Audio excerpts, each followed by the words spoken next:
কেউ যদি এক্সপেরিমেন্ট চালাইতে আসে বাংলাদেশি মানুষের উপরে, তো আমার তো মনে হয় যে তাদের নিজেদের অস্তিত্ব নিয়ে টানাটানিতে পড়বে ইনশাআল্লাহ। আমরা চাইবো আমাদের প্রতিবেশী দেশের সাথে আমাদের সম্পর্ক ভালো থাকুক। তারা আমাদের উপরে দাদাগিরি, খবরদারি, আমাদের উপরে মাতবরি, আমাদেরকে দাসসুলভ আচরণ করার মানসিকতা তারা ছেড়ে দেখ। এদেশের মানুষ বহু সহ্য করেছে, এই বিষয়ে এদেশের মানুষ আর সহ্য করবে না। প্রত্যেকটা মানুষ ক্ষোভে ফুঁসে উঠছে, এটা তাদের বোঝা উচিত। তারা যদি এটা বুঝেন, তাহলে ভালো প্রতিবেশী হয়ে আমরা থাকতে পারি, বসবাস করতে পারি। সেটা তাদের জন্য কল্যাণের, আমাদের জন্য কল্যাণের। তা না হলে এদেশের মানুষ এই জাতীয় দুর্যোগে কাঁধে কাঁধ মিলিয়ে শুধু মুসলমান নয়, অন্য ধর্মাবলম্বী আমরা আশা করি তাদের উল্লেখযোগ্য সংখ্যক মানুষ এদেশের স্বাধীনতা, সার্বভৌমত্ব এবং জাতীয় স্বার্থ রক্ষা করার জন্য কাঁধে কাঁধ মিলিয়ে কাজ করবে ইনশাআল্লাহ তাআলা। কোন দুর্যোগ যদি জাতীয় পর্যায়ে আসে, দেয়ালে যদি পিঠ ঠেকে যায়, তখন দেখা যায় আমাদের দেশে মানুষ ঐক্যবদ্ধ হয়ে যায়, সবাই কাঁধে কাঁধ মিলিয়ে নেমে যায়। এবং আলহামদুলিল্লাহ, এটা আমাদের একটা শক্তির জায়গা। আরেকটা শক্তির জায়গা হলো এদেশের বেশিরভাগ মানুষ মুসলমান। তারা যদি হিন্দুত্ববাদ দ্বারা আক্রান্ত হয়, প্রতিটা মানুষ আল্লাহকে খুশি করবার জন্য তার জীবন দেওয়ার জন্য প্রস্তুত থাকবে ইনশাআল্লাহ। সো আমার মনে হয় না যে আমাদের এই প্রিয় স্বদেশকে কেউ তুড়ি মেরে উড়ি দিয়ে দখল করে নেবে, এই স্বপ্ন বাস্তবায়ন হবে এত সহজ না ইনশাআল্লাহ তাআলা।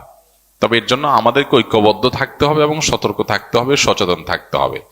আমরা অনেকে দেখা যায় আজকাল বলি যে আমরা যুদ্ধ চাই। যুদ্ধ চাওয়া হাদিসে নিষিদ্ধ।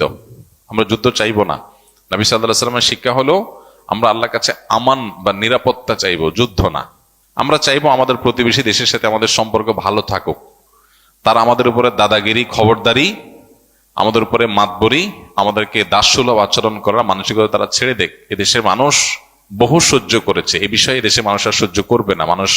প্রত্যেকটা মানুষ ক্ষোভে ফুঁসে উঠছে, এটা তাদের বোঝা উচিত। তারা যদি এটা বুঝেন, তাহলে ভালো প্রতিবেশী হয়ে আমরা থাকতে পারি, বসবাস করতে পারি। সেটা তাদের জন্য কল্যাণের, আমাদের জন্য কল্যাণের।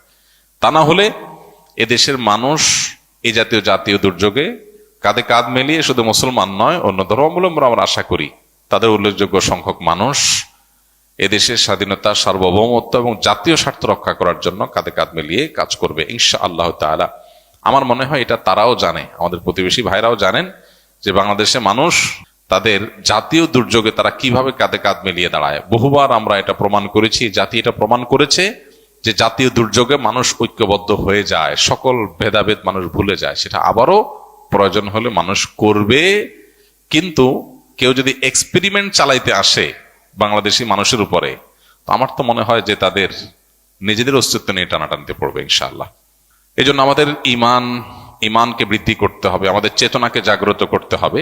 আমাদের মধ্যে এই মানসিকতা থাকতে হবে যে আমরা আল্লাহর জন্য আমাদের জীবন ও প্রয়োজনে দিতে আমরা প্রস্তুত। আমাদেরকে যারা কোণঠাসা বানায় রাখে, দাস বানায় রাখে, প্রেসারে রাখে, চাপে রাখে, দখলদারিত্বের মানসিকতা রাখে, খবরদারের মানসিকতা রাখে, ঘৃণা ভরে তাদের এই মাতবরি আমরা প্রত্যাখ্যান করব। আমাদের এই স্বাধীনতার জন্য হুমকির যে সমস্ত পদক্ষেপ তারা নেয়, সেগুলোর বিরুদ্ধে আমরা প্রত্যেকটা মানুষ লড়বো ইনশাআল্লাহ। আমরা যদি সতর্ক থাকি, তাহলে ইনশাআল্লাহ কোনোদিনই তারা সেটা করতে পারবে না ইনশাআল্লাহ।